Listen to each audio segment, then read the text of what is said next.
This is the Global Podcast Network, where executives and professionals connect, share, and inspire. Stay tuned for the conversations that drive success.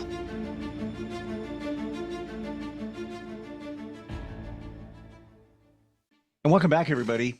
This is going to answer some questions that I believe has been marinated in your mind, certainly my mind, for quite some time.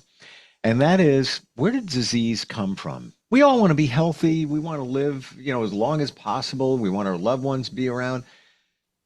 But then sometimes disease crops up. Why? Where did it come from?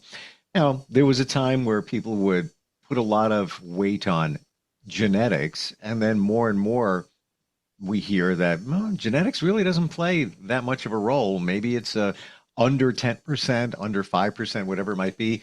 We're going to talk about that today with the owner of Advanced Healing Wellness Center, and she's also somebody who harnesses the knowledge and power of Ayurveda, which is a lifestyle that's been around and so much more, 5,000 years, and a lot of the principles still, if not all of them, hold true in terms of disease and disease formation. Dr. Alda Sainfort is on the program with us today. How are you doing? Great, Steve. How are you? Very well. Good to have you back here. In the last few shows, we've learned about Ayurveda and the different constitutions that are involved with them. Disease formation, broadly here, what are your thoughts when somebody comes down with something or diagnosed with a disease? What's the first thing that goes through your mind?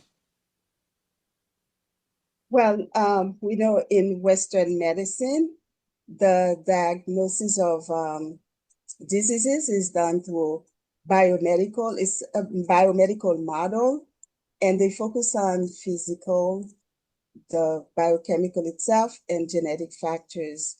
But with Ayurvedic medicine, we look into the process of diseases formations, and there are 6 stages of disease formation.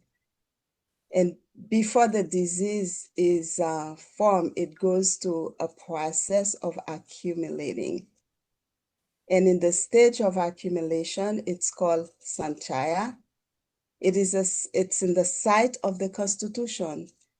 And that's when you have the vague symptoms, very subtle signs like bloating, irritability, headache, and many other signs that we take for granted. We think that, I just have a headache. It's nothing, but it is a sign of something accumulating in the body. Fascinated by that word, accumulating. How do you define that? I'm trying to do, pause in here for a second. I'm trying to picture what the accumulation is, but I'm not really sure. Okay. Yeah, the accumulation is, let's say, for example, if someone has a lot of air in the body, so this air is going to be in the colon. That is the site of the constitution or the dosha. And the colon being the house of the dosha, then when there is an accumulation, it's going to be happening in the colon first, where there would be flatulence, bloating, and those kind of things we hear people complain about. That's the accumulation. And if it shows up as headache, that's an accumulation or irritability as well. Is it the same for all disease? Like you talk about the colon accumulation, or is that for disease that's connected to the digestive tract? No, it's for all disease, actually. Really?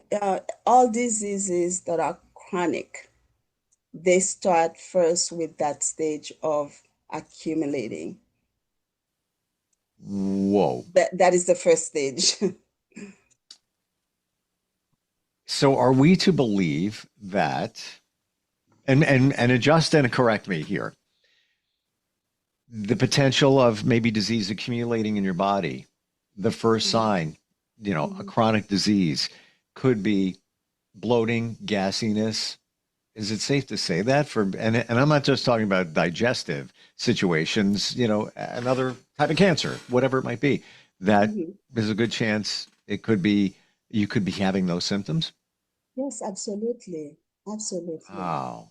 these are precursors of the actual disease. After that step of accumulating, and it intensified. That's the second stage from the 6 stages. It intensified, and once it start to intensify, then it also disturb the local tissues. When you say intensify, are you referring to, let's say bloating, discomfort, in the colon, that kind of thing? Um, Mhm. it just becomes more troublesome Yes, and other signs and symptoms can be added as well. at that stage. Wow. Yeah. Wow. I mean, not to alarm anybody, you may be, ate something that didn't agree. It's just, just saying here. Or maybe you have a gluten sensitivity and now it's, or cheese, a lot of us later in life, eating dairy products. So not to alarm anybody, but I would imagine if it's ongoing, now a period of time has gone on, now it's a few months and you're still feeling a certain way, it would be Mhm. time to look a little bit deeper. Mhm. Hmm. Wow. Mhm. I'm, doesn't happen often, but I'm almost speechless. Speechless in learning this, that it pertains to all types of disease, and that's where and none of us would associate, aside from, let's say, a gastrointestinal situation, which could be a disease, Mhm. we're not equating that with other chronic disease. Correct. Correct. Wow. Yeah. It's pretty amazing. Again, Ayurveda, been around for 5,000 years. There's a reason for that. Um, so now we're on to more troublesome and other, intensified and Mhm. other symptoms presenting along with that, right?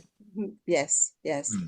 And the third stage is when it starts to overflow from the site, it's moving around. It's like traveling around to find a weak spot. And that weak spot, we call it cavagunia. And that weak spot could be from lifestyle, like for usually smokers, people who drink, and eating improper food.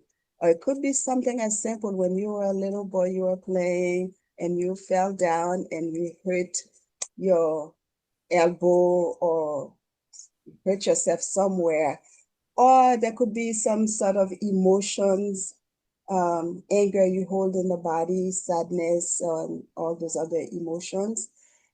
They are the weak spots. Wherever the memory of that is stored in the body, it becomes a weak spot. So when the dosha starts to move, to circulate in the body, it's going to go exactly in that spot to cause a disease. Wow. When you say that it travels within the body, would that also come under the category of, let's say, traveling to your lymph nodes at that point? Would that also be part of the travel? Absolutely. It could travel in the blood, different tissues, yeah, Hmm. specifically lymph node or anywhere it travels, or And organs, from one organ to another organ. Interestingly, I don't know if there's a correlation here, but you said that stage three, but in the cancer world, stage three is where it's spread to something else. Was that intentional or just kind of presented that way, where it's stage three in both scenarios? No, no, actually it's different. Cancer would be like stage 6 in the process. I would say stage 5 and 6 in the process of disease formation. Wow. All right, what's next? What's next is we will call that the lodging, where after it moves and it finds that place that is vulnerable, then that site that's where the pathology actually start to manifest in stage 4. That is the vulnerable place where the energy or the dosha, when it's moving, it's gonna move to that place where there is vulnerability, and there it starts to create pathology where you can actually diagnose. But in the first 3 stages, you may not be able to diagnose them because if you know, many people, they go to doctors, they have specific complaints, But doctors would do all kind of diagnostics. They said we can't find anything wrong. It's Mm, because it's not a disease yet. right, And right. these are the things you can prevent at a very early time when you feel the pulse and you question the person, and you can pick all those things from the physical, the emotional body, and help them heal before it becomes a disease. But once it's in a stage, after stage 4, it goes into stage 5 or 6, it becomes more difficult. What do you do? Let's say if you're working with somebody on an Ayurvedic level, Mhm. and somebody says to you, "Hey, that kind of gassy," you know, Dr. Alda, I don't know. It's been going on for a month or two. Um, would your radar go up at that point? If what would go up? Your radar would it be on your radar where you're thinking, Absolutely, because these are signs. These are okay, signs that may not be diagnosed, but we know all those signs, what they mean. what would you suggest or do at that point if somebody presented, you're working with them, Mhm. and then that comes up in conversation as you're checking them out initially. Um, you can't diagnose cancer or disease at that point. What would you do? Okay. We do an evaluation, and the evaluation is based it's a constitutional evaluation where we ask them a series of questions. And when there is an imbalance, all those questions will have a check mark positive for for the answers. And then based on that, we create a protocol, put them on a specific diet to have balance, herbal medicines to have them balance as well, and lifestyle. So you have to change all those, the lifestyle, the diet, and complement with herbs. Well, And most people also would need spiritual healing for emotional release to balance. Yeah. so at that point, you're working with them, you change their diet, you change their lifestyle. Reasonable, I would think, to say that the discomfort from the early stages of what could be disease Mhm. should go away because Yes, we've yes, changed things up. And absolutely. but let's say they haven't, and somebody's still feeling discomfort. Um, where do you go from there, even in the medical world? Because to your point, they can't find anything. You know, um, what would you do? Yeah, yeah. If the condition still persists, usually we recommend them to have a systemic detox. It's because the Uh, body needs to go through that process to clear. And even with the systemic detox, they may need to do more than one detox to clear it fully. and you've mentioned that before, that detox. Um, Mhm. in terms of detox, pretty extensive. Mhm. It's not a overnight thing. Yeah, It's a period. It's a, I don't want to call it a ritual, it's but a process. it's a process. It's Thank a you. process. Yeah. Um, refresh us on that. How long does that take? It all depends. For most part, I like to do 21 consecutive days. By the way, the detox is called panchakama, is detoxification and rejuvenation. It's very different from how people in the West detox themselves. It's not systemic at all. So this process can take to anywhere from 21 days. I would say the least 14 days, but I don't really recommend 14 days. But on an average, 21 days up to some people even do it for 3 months, 3 consecutive months. And these are Hmm. the people who are dealing with more serious diseases, like type 2 diabetes, chronic diabetes, and cancer. I don't know if I shared with you last time, there was a lady from Australia. She had stage 4 metastatic cancer. And so she went on this trip to detoxify her body. So she stayed in India for quite a few months, and everything went into remission. When she went back to her country, there was no sign of cancers. Wow. So this is just from detoxing, it went away. Just from the detox. Yeah. Sign me up, girl. Yeah, because you have to understand in cases of cancer, the body become very acidic, and most people they don't change anything. They take the medicines, and the medicines make the body even more acidic. Wow. And so you have to create balance, you have to put them in an environment that is suitable for healing, and also create a protocol where there's less acidity in the body and more alkaline. Yeah.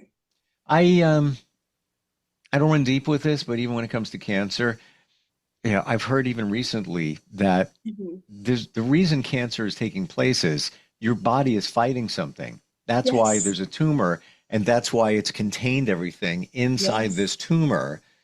And there are some that believe, well, once you disrupt the tumor, biopsy, needle goes in, whatever it might be, you've just sent the toxins out of it and into the rest of the yeah, body. yeah. There is so much mercy with cancer patients. These toxins, it's pretty much like encapsulated, but needs something to just make it spread even more. And this is what we find in our system most of the time. Instead of making it better, it does make it worse. What do you think about our immune system and the connection with disease? Is that something that's on your mind when it comes to Ayurveda, making sure the immune system is as strong as possible? Yeah, and with the recommendations we make, it also geared towards boosting the immune system. And Panchakarma actually is great in boosting the immune system. Yeah. Well, I want to share with you, it's a personal thing, Hmm. but talking about the um, immune system. So last fall, I got some kind of virus. I haven't been sick half my life. Had a fever, 4 days. Where is this coming from? I'm pretty sure I knew where I got it from, a coworker, and they were coughing, and they said, it's an allergy." It wasn't. I lost my voice, acute laryngitis. My ferritin levels skyrocketed, and that's the iron store. Hmm. And I developed a tumor right Hmm. here, and it was Hmm. skin cancer related, and it grew like that. 10 weeks, it was the size of a quarter. Um, I was told I had stage 3 cancer. It was a mistake, Hmm. and they just did surgery to remove it, and that was it, done. Um, but I am thoroughly convinced that it was my immune system took a hit, and maybe the cancer might have been floating out there, but this exasperated it in a very short period of time. Right. And I know an infectious disease doctor who told me that before they had tests for COVID, this wasn't COVID, but it was a virus, Hmm. um, that the elevated ferritin level is the marker for COVID and other viruses. Hmm. So that, put all those things together, and I really think that my immune system was compromised, by this virus that I got, and that kind of was almost like the match that ignited the cancer to spread, or present even faster. Right. Um, I can imagine if I was on an Ayurvedic diet or lifestyle, probably wouldn't have happened, probably wouldn't have even gotten sick. What are your thoughts there in terms of how often people get sick? Well, people get sick. I cannot say there's a specific, time to get sick or what, but people get sick when their immune system is compromised. People get sick when something is happening in their life, like stress, for example. Yes, yes. Yeah. So there are many reasons why people get sick. However, if your immune system is strong enough, it will fight for you. Most of the time, the sickness happen because your immune system is not strong enough. Mm. Ayurveda, can that boost your immune system and Yes, prevent you from getting sick as often? absolutely. Wow. Absolutely. Mm. Yeah, absolutely. What, when you first thought of studying this and then adopting the lifestyle, and you do the uh, detox and all of that, in the very beginning, when you first started on this journey, Were you very much surprised about how amazing that it is? Or did you already know and you're just going through the motions? No, I didn't know anything about it. Really? At that time, I was working at University of Miami and Jackson Hospital, and I know I needed to do something different. And then I started to explore alternative medicine, and the first thing that showed up was Ayurveda. And Chinese medicine also showed up too, but the Ayurveda was really interesting because it was very foreign to me, and I didn't know anything about it. And I started to do my own research and made a few calls, and Wow. I was like, wow, this is for me. Wow.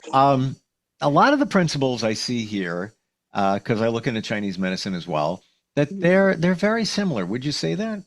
Yeah, they are very similar. Chinese medicine itself, they are really they focus on pattern and progression of disharmony. And within the body, with Chinese medicine, it's very much looks at Mhm. the heat and the cold within the body. Ayurveda, Oh, does it do the same? yeah, they do. They do the same. Yeah, like traditional Chinese medicine is about the invasion, external invasion, internal imbalance, the chi, Yeah. imbalance, or again, all that.